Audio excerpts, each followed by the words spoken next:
बिस्मिल्लाहिर्रहमानिर्रहीम। अस्सलाम वालेकुम नाज़रीन, आप यूट्यूब चैनल देख रहे हैं। मैं इमरान खान हूँ। मुज़ाकरात के मामले में नून लीग और पीपल्स पार्टी का मौक़िफ़ अलग अलग होता चला जा रहा है। फजलुर रहमान साहब ने बड़ा सख्त मौक़िफ़ इख्तियार किया है। उसकी वजह मैंने आपको पहले बताई है। PMLN के मौक़िफ़ की वजह जो है वो आप सब जानते हैं कि पंजाब के अंदर इस वक्त इलेक्शन जीतना बहुत मुश्किल है। PMLN ने अभी तक अपने टिकट तक जारी नहीं किए और टिकट्स जो हैं वो जमा भी नहीं करवाए। यूसुफ रज़ा गिलानी के बेटे जो हैं वो ताने दे रहे थे पाकिस्तान तहरीक इंसाफ को कि तहरीक इंसाफ ने टिकट जमा नहीं करवाए, लेकिन उन्होंने 297 सीटों के ऊपर तमाम जो पंजाब की नशस्तें हैं उनके ऊपर अपने उम्मीदवार फाइनल कर लिए। सिर्फ 3-4 जगहों के ऊपर कोई पेंडिंग लिखा हुआ था, उन जगहों पे फैसला होना बाकी है। बाकी तमाम जगहों पर अपने उम्मीदवार फाइनल करके और उनके टिकट जारी कर दिए गए हैं पाकिस्तान तहरीक इंसाफ की जानिब से। जबकि दूसरी जानिब जो है वो PMLN ने अभी तक जारी नहीं किए। पीपल्स पार्टी के पास भी उम्मीदवार पूरे नहीं हैं। तो पंजाब में बड़ी गैर मामूली सूरत हाल है जिसका सामना है। फजलुर रहमान साहब का मसला ये है कि उन्हें पता है कि खैबर पख्तूनख्वा में और पंजाब में इक़्तिदार नहीं मिलेगा। जिस वक्त वफाकी हुकूमत चली जाएगी तो खैबर पख्तूनख्वा के गवर्नर का ओहदा भी उनकी फैमिली से चला जाएगा और वफाकी वज़रा के ओहदों पर बैठे हुए उनके 4 बंदे फारिग हो जाएंगे और 1 दर्जन के करीब जो उनके करीबी लोग मुख्तलिफ जगहों पे एडजस्ट किए गए हैं वो सारे के सारे फारिग हो जाएंगे। नवाज शरीफ साहब का प्रॉब्लम बहुत सीधा सीधा है। मरीम नवाज साहिबा ने ट्वीट करके मुज़ाकरात की मुखालफत भी कर दी है कि बातचीत नहीं होनी चाहिए और ये उन्होंने अपनी पार्टी को और अपने इत्तेहादियों को पैगाम दिया है कि हम इसको नहीं मानेंगे। वो वहाँ पर सऊदी अरब में मौजूद थी, रमज़ान मुबारक में इबादत के लिए गए हुए हैं, वहाँ से उन्होंने ये बयान जारी किया है।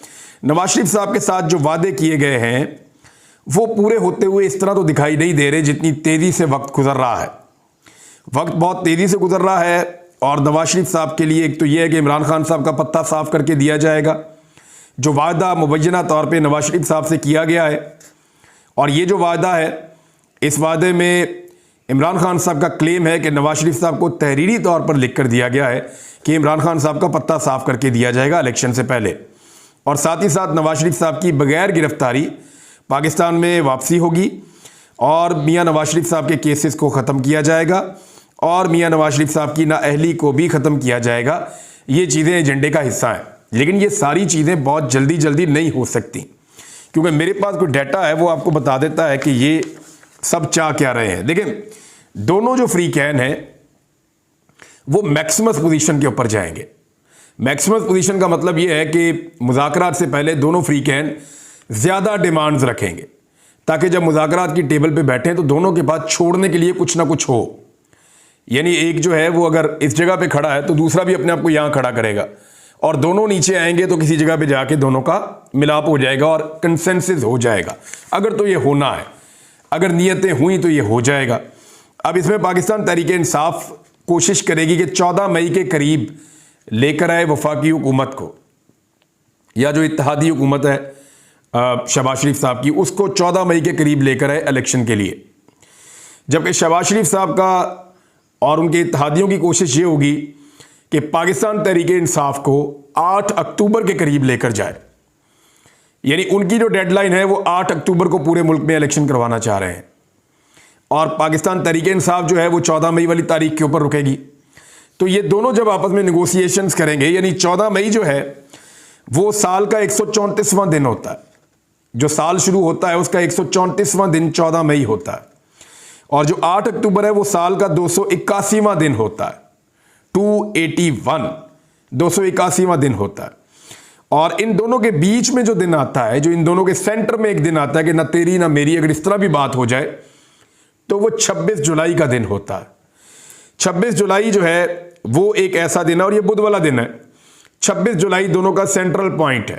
तो बहुत मुमकिन है कि जुलाई के आखिरी हफ्ते में इलेक्शन हो जाए क्योंकि 23 जुलाई को भी संडे है, 30 जुलाई को भी संडे है, 6 अगस्त को भी एतवार है और 13 अगस्त को भी एतवार है।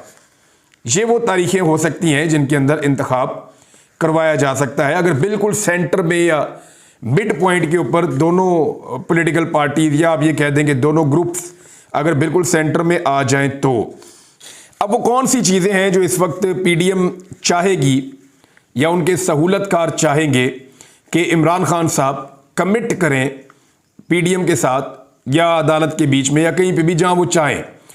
मैं आपको उनके फेयर्स बता देता हूं, उनके खौफ बता देता हूं, किन चीज़ों का सहूलतकारों को और इस्टेब्लिशमेंट को और पीडीएम को किन चीज़ों का खौफ है। नंबर 1 जो NRO 2 है, जो हासिल किया गया बड़ी मुश्किल से, सबके गलों से फंदे निकाले गए। जो लूट मार का पैसा था गालिबन 1100 अरब, ये लूट मार का पैसा था, पाकिस्तानी अवाम का पैसा था जिसको खा गए खाने वाले। इसमें NRO 2 जो है उसको इमरान खान साहब वापस रिवर्स कर देंगे, यानी NRO 2 मुकम्मल तौर पे ख़त्म हो जाएगा। इस बात का शदीद खदशा है। केसेस दोबारा खुल जाएंगे, दोबारा रिकवरियां और गिरफ्तारियां हो सकती हैं, लेकिन ये केसेस बहुत पुराने हैं और इन्होंने एक दूसरे के खिलाफ खुद बनाए थे, इमरान खान साहब ने नहीं बनाए। तीसरा जो इन्हें लगता है कि नैब के कवानीन जो हैं वो दोबारा नाफिज हो जाएंगे, यानी पाकिस्तान तहरीक इंसाफ की हुकूमत आएगी तो वो नैब के अंदर जो तरामीम की गई हैं, नैब के कवानीन के अंदर, वो तरामीम वापस कर देंगे और नैब दोबारा एक ताकतवर इदारा बन जाएगा। चौथा, उन्हें लगता है कि इमरान खान साहब के पास कानून को सख्ती से नाफिज करने का अब जवाब होगा। पांचवी चीज़ यह है कि जिन अफसरान और पुलिस वालों ने ख़ास तौर पे गैर कानूनी हथकंडों में हिस्सा डाला है उनके खिलाफ कार्रवाइयाँ होंगी। अब इन लोगों में से अक्सर ने एस्टेब्लिशमेंट के कहने के ऊपर गंद घोला है और एस्टेब्लिशमेंट के जूते पॉलिश करते करते इन्होंने गलत काम किए हैं। अब मामला यह है कि एस्टेब्लिशमेंट अपने प्यारों को नुकसान होने नहीं देती। इस दफ़ा तो एस्टेब्लिशमेंट खुद भी खतरे में है, अवाम उनसे नाराज़ है। तो इस सूरत हाल में ये ब्यूरोक्रेट जो हैं इनके बारे में भी खदशा है कि इमरान खान साहब से इनको नुकसान पहुंचेगा। छठा, एस्टेब्लिशमेंट का वो हिस्सा या वो ताकतवर लोग जो एस्टेब्लिशमेंट का हिस्सा हैं उनके लिए भी मसाइल बन सकते हैं जिन्होंने रजीम चेंज ऑपरेशन में अपना हिस्सा डाला।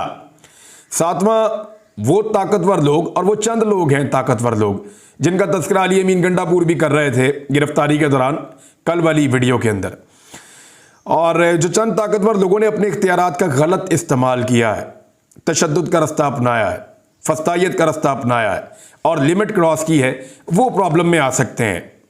जनरल रिटायर बाजुआ, आठवां मसला यह है कि जनरल रिटायर बाजुआ और चंद किरदारों का मुहासबा हो सकता है जिन्होंने इमरान खान के बकौल अपने हलफ की खिलाफ वर्जी की है और इस बारे में इमरान खान साहब ने लिखकर शिकायत भी भिजवाई थी, गालिबन सदर पाकिस्तान को भी लिखा था।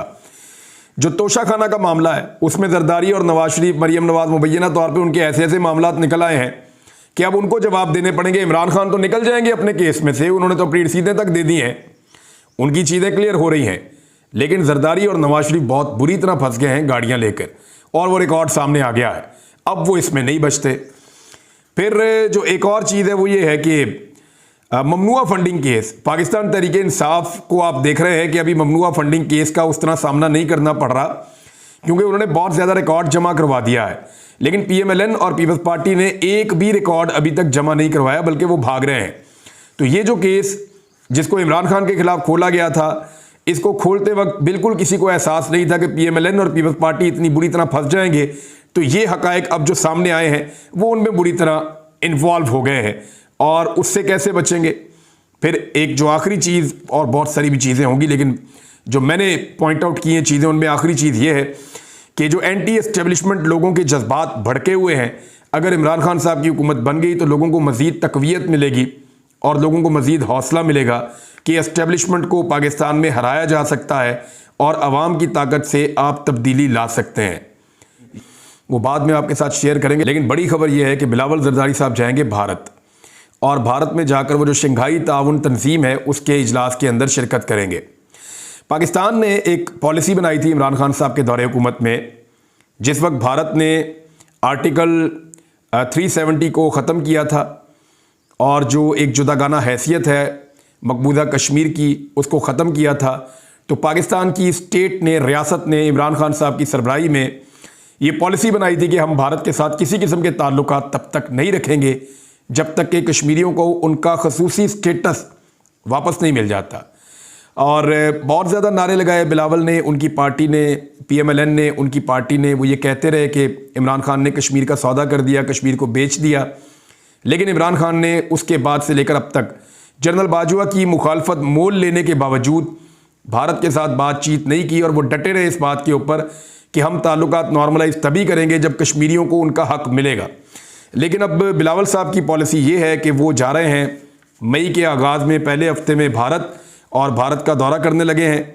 और क्या ये कश्मीरियों के कॉज के लिए फ़ायदेमंद होगा? क्या ये पाकिस्तान और भारत दोनों के लिए फ़ायदेमंद होगा?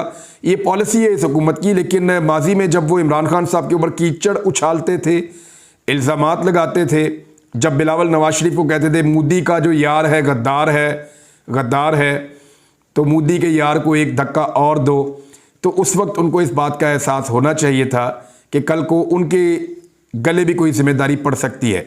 बहरहाल ये एस्टेब्लिशमेंट की तब्दील होती हुई पॉलिसी है भारत के बारे में, और वो भारत के बारे में मुख्तलिफ तरीके से सोचते हैं। ये जनरल बाजवा भी ऐसे ही सोचते थे कि भारत के साथ सुलह की जाए और कश्मीर को साइड पे रख लें। देखते हैं अभी क्या होता है। अब तक के लिए इतने, अपना ख्याल रखिएगा, अपने इस चैनल का भी। अल्लाह हाफ़िज़।